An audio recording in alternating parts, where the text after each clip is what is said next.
All right. So 5, 4, 3, 2, and 1. All right, folks, welcome back to the Trauma Therapist Podcast. I am very excited to have as my guest today, Esther Perez. Esther, welcome. Thank you very much. Thank you for having me here. I'm very thrilled as well. All right. So Esther obtained an MA in counseling psychology and an MA in spiritual psychology from the University of Santa Monica, California. As a bilingual senior trainer for Sensorimotor Psychotherapy Institute, Esther currently teaches across Europe. She's committed herself to deeply integrating a number of modalities supported in the emerging research on neuroscience and attachment. Embodying the spirit of unity, one of the core foundations of SPI, Esther studies how sensorimotor psychotherapy intersects with EMDR, internal family systems, and mentalization based treatment. Esther uses her learning to inform her work with adults, adopted children, and adolescents with attachment-related issues, complex trauma, and dissociation in her private practice in Malaga, Spain, in addition to counseling with graduates at various levels from SPI trainings. Awesome. All right, Esther, before we kind of jump in here, just share with our listeners where you're from originally and where you're calling from now currently, and then we'll dive in. Yes, I am originally from Spain, Madrid, and I'm calling from Malaga, where I currently live. Okay. Yes. Okay. Awesome. So let's just dive in here. How did you get into this field? Well, actually, back in my undergrad at UCLA, I was very clear that I wanted to have an undergrad degree in psychology. But psychology itself at UCLA, even though it was magnificent, it missed the experiential kind of experience of it, if I will. And I then took a master's in spiritual psychology because I was involved in a compassionate research at UCLA before I left, and I wanted more of that relationship. So I did a master's in spiritual psychology, and then I went on and did a master's in counseling psychology and got my MFT. So I started working for public mental health in Los Angeles, California, at a very local, a very small clinic in Echo Park, one of those neighborhoods getting infested with the Hispanic population, lots of trauma, amazing families. It was just an incredible experience to work with them and with this multidisciplinary team that we were, with psychiatrists, with casework managers, with just an amazing experience. But we had a lot of trauma in our families, and despite the masters and the internships and all of that, I was missing something. Something was just not really working, because even though the cases were improving, I was seeing dissociation, I was seeing PTSD symptoms that I didn't know at that time how to address. So I went to one of these mega conferences in Los Angeles and saw Pat Ogden, the originator, the founder of Sensorimotor Psychotherapy, presenting on trauma and the body. And I was just blown away. I was blown away by the method because not only it seemed a very effective way to work with trauma, but also because of the foundational principles that Sensorimotor has in the backbone, because it was very close to the spiritual psychology approach that I was used to practicing from. If I may say more about that specifically, those core principles and how they're close to the spiritual elements. Yeah. Well, first I would say that having the body, having the body very present when working with trauma is super important, because the person relieves the trauma, has that experience of the experiencing through, especially the body, the somatic, dysregulated arousal, somatic symptoms, and yes. So, but it was just the way I saw Pat trusting organicity, the organicity of the body. So the principles of sensorimotor psychotherapy are nonviolence, unity, organicity, holism, mind, body, spirit. And the main ingredient is relational mindfulness.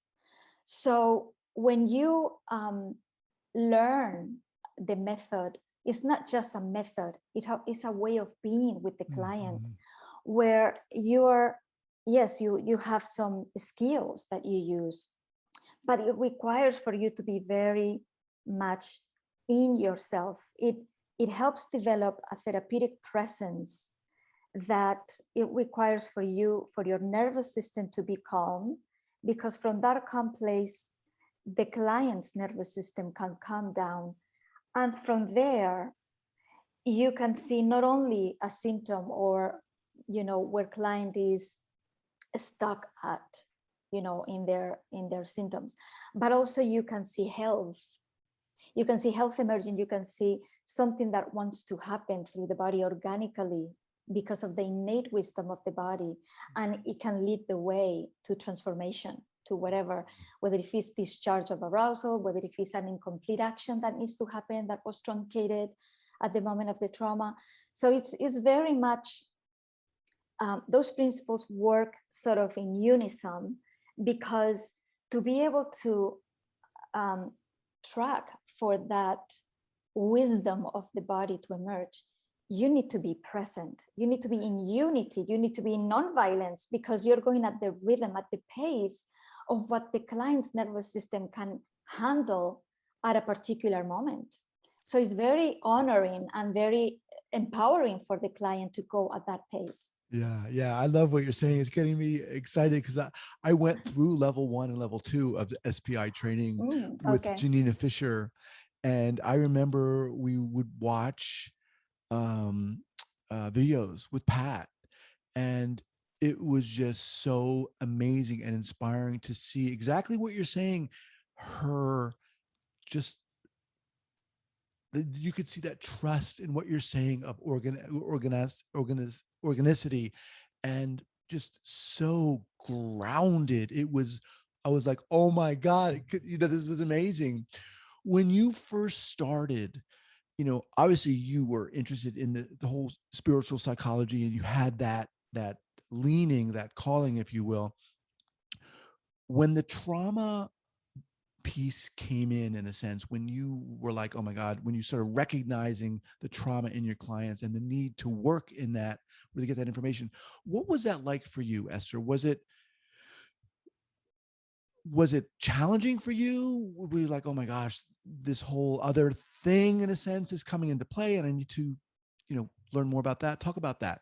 Absolutely. It was, even though we work with the parents of the kids, for example, to see how can we help them improve their parenting skills, the discipline skills, how can we help them recognize the signals of dysregulated arousal and help them do things that could regulate their kids and even themselves, to try to ease the trauma symptoms. And we could even have them talking about the stories that had led them to experience those symptoms. But the retelling of the story, sometimes it was re-traumatizing. I remember, when the parents would come with little kids to the office, and they would start talking about their stories or what had happened, during the week, because they were still in situations where they were experiencing trauma, maybe in an abusive relationship, or maybe with just difficulties in their lives. You could see like the very young kids that would fall asleep during the session when the parents were talking. And then I learned they're not just falling asleep, or they are going into what is called dorsovagal, because what the parents were talking about, it was too arousing. And the same way the sympathetic goes up, then the parasympathetic shut you down. Or when the kids would be, or the parents, overwhelmed by talking about what had happened to them, we didn't know how to measure how much of the story or of the difficulties was it okay for them to talk at that time. We didn't have, I'm talking we as a team, but I'm going to speak about myself. I didn't have the particular skills or the knowledge to know that talking too much about the details of the story or the details of the traumatic experiences, even in the present, evokes too much implicit memory. Meaning evokes too much of that dysregulated arousal in the head. And now that the clients don't yet have that window of tolerance to manage, So many therapeutic mistakes in that regard, that I wasn't able to read the body signals that were letting me know, hey, that's too much. And I could have worked differently, working with parts, working with the inner system, working with the dissociation. Can you get more specific? Obviously, I'm not asking you to share the identifying aspects of a client, but dial in there a little more about not recognizing certain signs, et cetera. Yeah, well, I'm thinking right now of this adolescent. She was 13, preteen, 13, 14 at that time. I mean, I saw her and we saw this family for quite a few years. And they came in because there was an alcoholic father that would be very violent, an abused mother. I mean, we were able to manage to get the father out of the home and provide safety for the family. But this girl had a twin brother that had just committed suicide because of what was happening. And she found the brother. And it was just devastating. And this girl was so dissociated because she was so cut off from her feelings and from her body. I mean, it was just her appearance. It was just this like horror face, but blunt affect. So of course, that was her survival resource. She had to dissociate. The mother also was very much in a submit response, dissociated. And the younger sister was very much in alert, in hyper arousal all the time, very dysregulated. And we thought it was more like ADHD, even though we knew we had PTSD symptoms. But I remember this adolescent that as much as I tried to get her to talk about the event we did a lot of sun play as well. And that was safer than talking about, because it was just this disconnect, this just like, because it was too overwhelming. That's just one example. It was interesting that you said that each of those three people in the family were kind of exhibiting kind of different symptoms. Yeah. And this was so common because sometimes I remember this other family where the mom was in jail because she had been a drug abuser and she had gotten in trouble with the law. And she had several children along the way. And depending on where she was in regards to her addiction, at the different times when she got pregnant, the different kids had different symptoms, because some of them had more attachment with the mom before she went on binges, and others just were left and were more of that, reactive attachment and more dysregulated. Another one was more avoidant type of withdrawn kind of kid. So yes, depending on the experience, on the age, and on the resilience of each individual in the family, they could display different trauma symptoms, absolutely. But all of them are traumatized. Right. Okay, so you see Pat, she blows you away. Yes. What happens from there? Well, I was super fortunate that she was just teaching, when she was teaching back then, she was teaching a level 1 trauma and the body in Los Angeles. And I jumped into that training. Wow. And she was my teacher for level 2, attachment and the body. And then she was my teacher for level 3. And when I was about to finish, she invited me to become a trainer because she thought I was doing fairly well. And they were starting to have some negotiations with Barcelona in Spain with bringing trainings there. So they thought me being Spanish and bilingual, I could be a candidate. So she invited me and I said, well, if you think I could do it, I can try. And I went on a journey of becoming teaching in training. And it has been 13 years now. Wow, how exciting. Handpicked, hand-plucked from the... Yes. Wow, that's exciting, Esther. So in your bio, you talked about kind of integrating these other modalities, which first of all, I have to admit, I don't know what mentalization based treatment is. Could you just give us a snapshot of what that is? Well, it's a method originated by Peter Fonagy and Bateman.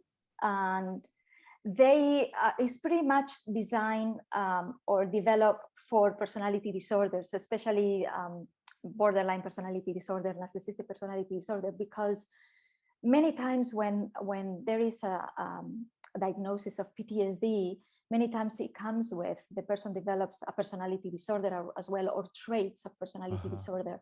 So what happens is that they have, especially if it's complex trauma or attachment trauma, there is very much difficulty with relationships, meaning that they haven't developed the capacity to mentalize about themselves or mentalize about others, and their interpretations about others and what others do might be based on early trauma-based beliefs, so that the way they go about relating to others and interpreting the signals, it causes them a lot of dysregulation. It perpetuates the dissociation or the symptoms, because they don't have the capacity to just realize what is it that is happening to them, as far as the thoughts that they're having, how are they interpreting the other, and the emotions that they're feeling.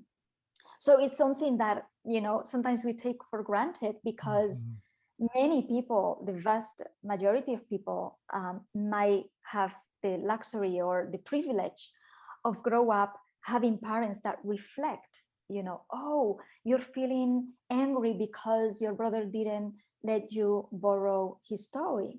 Yeah, that makes sense. So the parent, what is the parent doing? The parent is putting words into the kid's experience, of course, noticing how they feel, validating the experience, maybe also giving them tools, skills to manage that situation. So they're helping them develop emotional awareness and emotional intelligence and social intelligence. But where clients have experienced attachment trauma, they didn't have this attachment figure that helped them figure out how were they feeling, that helped them manage their emotions, that helped them mentalize about the other. Oh, it must be because the other also likes it. It's a new toy, and maybe they don't want to let me have it right now. So if a parent didn't help you mentalize about yourself and mentalize about the other, now you're going to have a lot of trouble in relationships. So it's about doing that process of mentalizing that is so needed. Right. Yeah, that's fascinating. Just briefly, how did you decide to pursue and learn about that modality? Well, because the more acquainted I got with complex trauma, and this has been actually only in the last, I would say, 7 years. I mean, I thought I knew quite a lot about trauma, but actually, no, I didn't. It was when I took Janina Fisher's courses in complex trauma and Kathy Steele courses in complex trauma that I realized, and also some other courses through EMDR on complex trauma and dissociation, I realized that, it is not just an easy process to navigate through a system, I would say, an inner system when someone has attachment trauma. It's a very different picture from single event trauma. So I realized that I needed to develop many skills, because dissociation, symptoms of dissociation or a dissociative disorder only improves if you're able to not only do stabilization and then trauma processing. You need to work through a number of trauma-related phobias that are very common with attachment trauma. And to be able to work through those attachment-related phobias, phobia of internal experience, phobia of a particular part, of the system, phobia of inner conflict between parts, phobia of change, phobia of attachment, meaning attachment with the therapist or even with the therapist, so getting close or fearing abandonment. So the complex is much more, the system is much more complex than single event trauma. And as a clinician, you need a lot of skills, even though sensorimotor is my main It's just a given. It's the way that I'm with my clients. I'm in mindfulness, and I am also always paying attention to implicit memory and how it shows through the body. But you also need other tools to be able to work through that complex system and deal with Wow, dissociation. that was a great explanation, and I love the way you articulated that. That's awesome. Um, so, and then you mentioned parts, internal family systems, and so forth. I just find that fascinating, the way you've studied and kind of collected, if you will, these different uh, modalities to help you with your clients and so forth. Let me ask you something. What is it, Esther, that you feel allows you to work with people who've been impacted by trauma? Well, I think it's a combination of things. I feel privileged to have quite fairly regulated nervous system myself, because no matter how many methods you know or how many skills you know, the therapeutic relationship and your own body is your best bet or your best asset. And mind you, I've been in therapy my whole life because I have my share of trauma, or more like attachment issues, but and also neurofeedback has helped me a lot to regulate and stabilize my nervous system. But the more I learn to work with my clients, the more I learn from them also. It's that feedback loop that it's helping me know how fast, how slow, what tool to use in the moment, based on experience and every day just being mindful. And the mistakes, making mistakes with clients, maybe going too fast. Or I'll tell you another mistake. I still have some tendencies of preoccupied ambivalent attachment.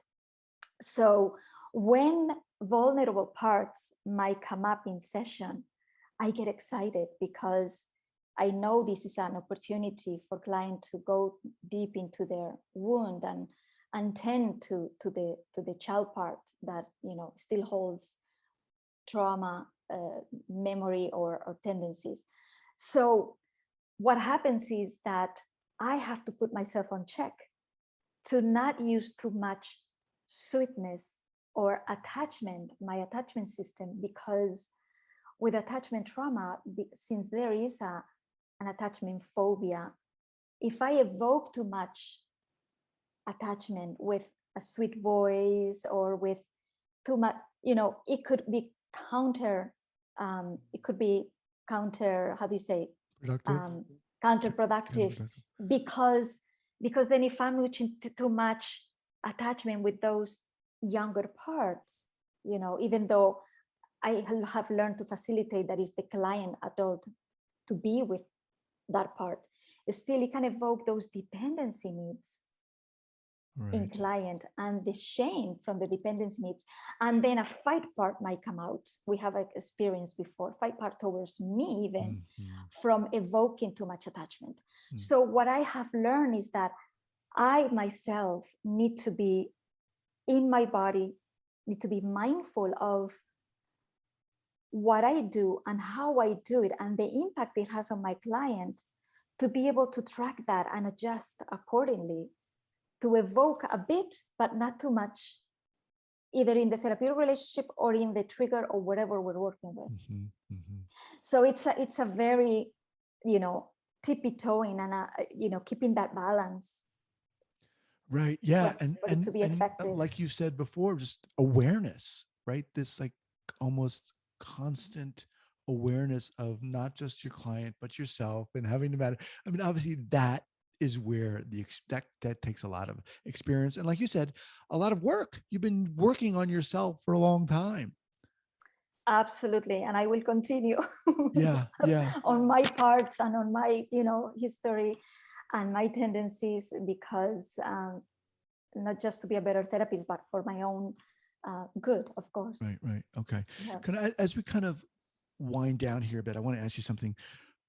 A lot of people listening to this podcast are wondering, there's so many modalities out there, right? I mean, how the heck does one decide to take a workshop in this or that?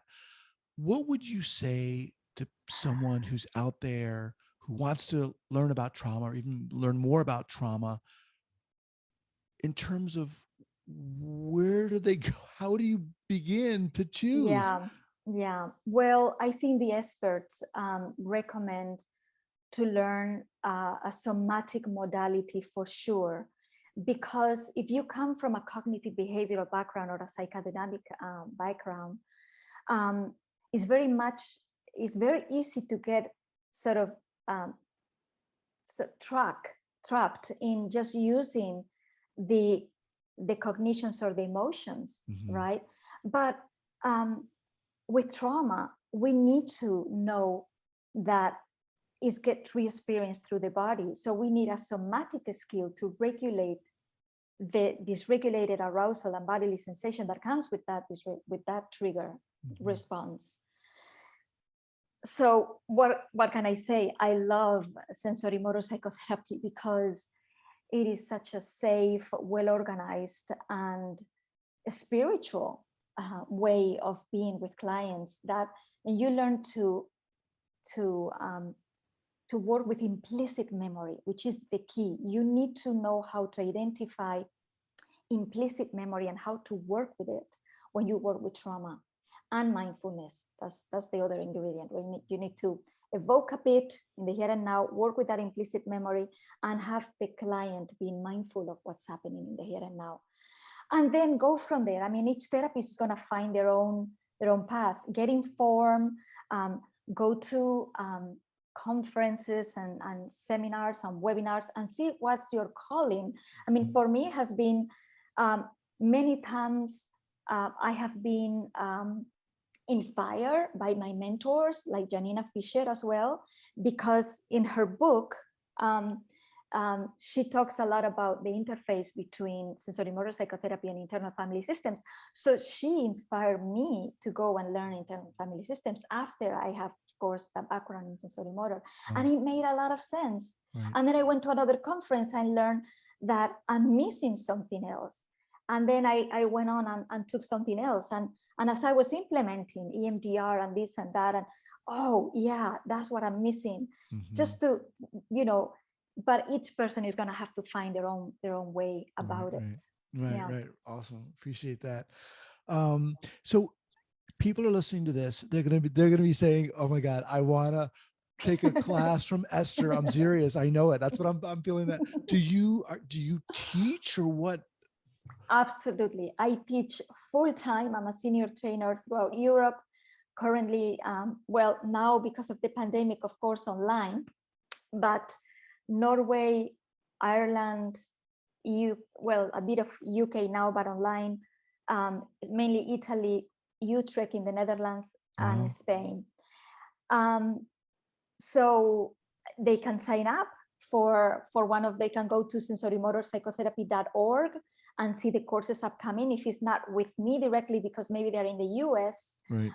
There are other amazing faculty members that teach based on the US, because with the time difference, I don't teach in the US now. I used to when I lived there, but not anymore. Okay. But let me tell you, it's an honor and a privilege to share with mental health providers this method, because it's a change of paradigm. Then you're with your client from a very different place, and then you can add on to that anything you want in the mix, Awesome.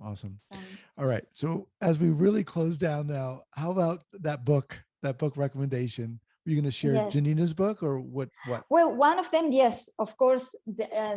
Pat Kikuni Minton and Claire Payne have Trauma and the Body. Then the second one that Pat and Janina have written, Sensorimotor Psychotherapy, is actually full of worksheets that actually any therapist can just go through those worksheets, and it tells you step by step how to do resources, how to process traumatic memory, how, like, it's a how-to, you know, hands-on, very experiential. And then healing the fragmented selves of trauma survivors, overcoming internal self-alienation by Janina Fisher. This is the one, I mean, it's a jewel. It's just a jewel. It's it's a very practical and heartfelt way of working with complex trauma, and how to help therapists helping clients develop an internal attachment instead of going from self-alienation to an internal safe attachment. So of course, what would I say? Onno van der Haar, Kathy Steele, and Suzette Boone, they have a newest treatment of dissociation, trauma-related dissociation. And my colleague in Spain, Dolores Mosquera, she's another guru of complex trauma and especially personality disorders. She teaches all over the world. This is another awesome book. It's called Working with Voices and Dissociative Parts and it's a guide also. It's like awesome. It's a guide for how to work with I mean, I'm thrilled. This is all like candy, like a kid in a candy store. Awesome. Well, I'll have all those books linked up here at the show notes page at the traumatherapistpodcast.com. Esther, man, you are awesome. I'd love to have you back. There's so much to talk about. And again, I really want to thank you for taking the time to join me. I know that the timing, you know, time difference is rough, but it's been awesome. It's been a pleasure. Yeah. Thank you. Thank you for having me. Thank you for having me share about sensorimotor psychotherapy and about trauma in my clients. It's been a pleasure. Be well. Take care. You too. Take care.